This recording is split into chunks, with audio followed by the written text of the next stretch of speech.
Hey guys, what's up? It's Mikey Chen. Even though he's been gone for 43 years, Bruce Lee is still a household name. Most of us remember him because of his iconic movies where he was basically unbeatable. But unlike some other martial art movie stars, Van Damme, Bruce was actually a better fighter in real life than what he portrayed in the movies. And if you're a Bruce Lee fan, you've probably heard bits and pieces about his crazy training routine, which is like P90X times 1,000. It's P9000X.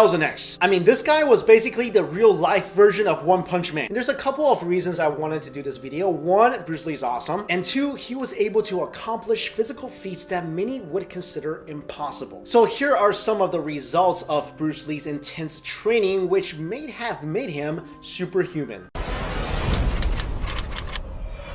Number 1, his punches were essentially unblockable. This was basically Bruce Lee's version of one punch. He could throw a punch so hard and so fast, basically no one would be able to stop it, even though they know it's coming. And it wasn't like he was throwing these punches at regular people or even a somewhat trained martial artist. In a now mythic 1967 demonstration, Bruce Lee threw 8 punches at 10th degree black belt Vic Moore, who failed to block, all 8 of them, even though he knew they were coming. That's just insane. I mean, can you imagine going up to a well-trained fighter and just telling them, hey, I'm gonna take my right hand here and punch you in the face, and there's nothing he could do to stop it. That's literally like, hey little baby, let me just go ahead and take that candy from you. Number 2, he was too fast for cameras. Some of you may have heard about the fact that Bruce Lee's punches and kicks were way too fast for the cameras of the time to film, but what you may not have known is that Bruce Lee had to be slowed down twice. Basically, Bruce Lee had to slow himself down before the camera even started rolling,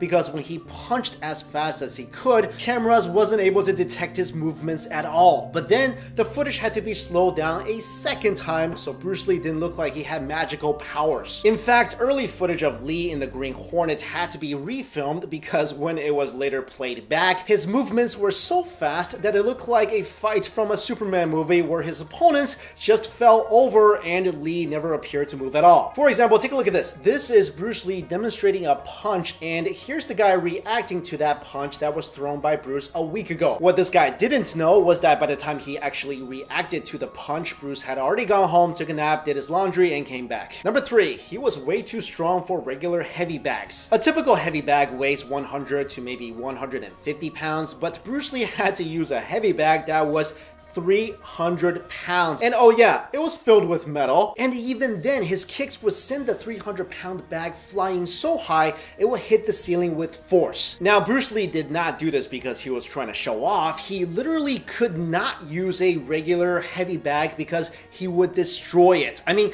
if you brought a regular heavy bag before Bruce Lee, all you would see is a puddle of heavy bag pee on the ground. Now, if you don't believe me, check out this story told by actor James Coburn. He said, Bruce and I were training out on my patio one day. We were using this giant bag for side kicks. I guess it weighed about 150 pounds. Bruce looked at it and just went bang! It shot up out into the lawn about 15 feet in the air. It then busted in the middle. It was filled with little bits and pieces of rag. We were picking up bits of rag for months. Lee's friend and martial artist Wally J also told this story. I last saw Bruce after he moved from Culver City to Bel Air. He had a big heavy bag hanging out on his patio. It weighed 300 pounds. I could hardly move it at all. Bruce said to me, hey Wally, watch this. He jumped back and kicked it, and this monster of a heavy bag went up to the ceiling, thump, and came back down. I still can't believe the power this guy had. Number 4, catching rice with chopsticks. You guys all remember this iconic scene in The Karate Kid where Daniel-san catches a fly with chopsticks? Well, let me ask you this. Is it harder to catch a fly in the air with chopsticks or rice? It's kind of hard to decide. I mean, a fly moves around, but then rice is just tiny. Hang on, let me try this real quick. So I have in my palm a few grains of rice. Okay, let's do this. All right, here we go. Chopsticks. Yeah, okay. Yeah, okay, that. Alright. Almost. Ooh. Okay, you know what? This is impossible.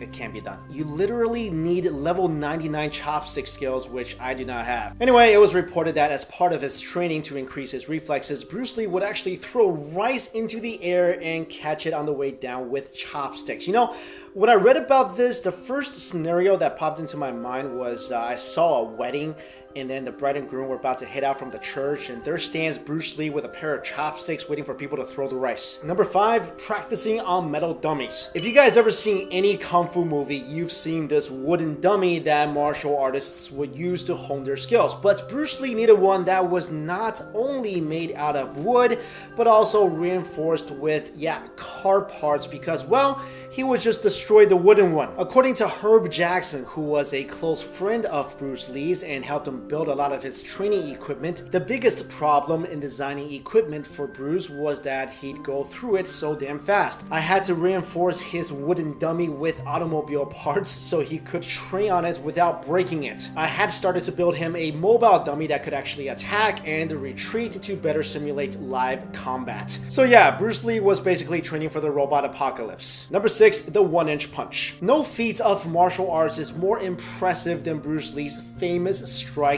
the 1-inch punch. From a single inch away, Lee was able to muster an explosive blow that could knock fully grown adult males clean off the ground. And if you're wondering what it's like to be hit by the 1-inch punch, check out this story. In 1964, Bruce Lee appeared at the Long Beach International Karate Championship and performed the 1-inch punch. In this video, you can see Bruce Lee applying the 1-inch punch to a man who fell backwards onto a chair that was placed behind him to prevent injury and then falling to the floor. This man was Bob Baker of Stockton, California, who later said, "I told Bruce not to do this type of demonstration again. When he punched me that last time, I had to stay home from work because the pain in my chest was unbearable." And here's what 2-time Black Belt Hall of Fame and 9th degree Black Belt in Judo, Hayward Nishioka, had to say about Bruce Lee's 1-inch punch. Bruce had this trademark 1-inch punch. He could send individuals, some of whom outweighed him by over 100 pounds, flying through the air where they'd crash to the ground 15 feet away. I remember getting knocked up against a wall by that punch. I didn't think it was possible that he could generate so much power in his punch, especially when he was just laying his hand against my chest. He just twitched a bit and wham! I went flying backwards and bounced off a wall. I took him very seriously after that. You know what's crazy was that all that power came from a guy who was 5'7" and weighed about 130 pounds. Of course, that was 130 pounds of pure muscle, but Bruce Lee was really able to exceed what people typically think the human body could do. So let me ask you guys a couple of questions and let me know in the comments below. 1,